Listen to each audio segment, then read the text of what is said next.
Northeast winds 5 to 10 miles an hour. Sunday night, partly cloudy in the evening, becoming mostly cloudy. Straight thunderstorm warning. Lows in the mid-50s.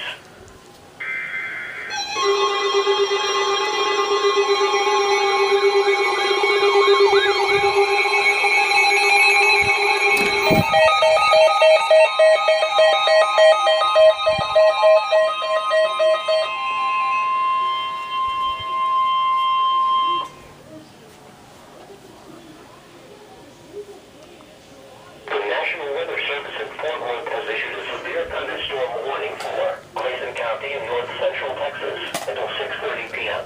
At 5:29 p.m., National Weather Service meteorologists detected a severe thunderstorm capable of producing half-dollar-size hail. This storm was located near Whitesboro, moving east at 25 miles per hour. The severe thunderstorm will be near Willits around 5:40 p.m., Pottsboro and Howard around 6 p.m., Gilbert and Sherman around 6:05 p.m. If you are caught outside, seek shelter in a strong building and stay inside.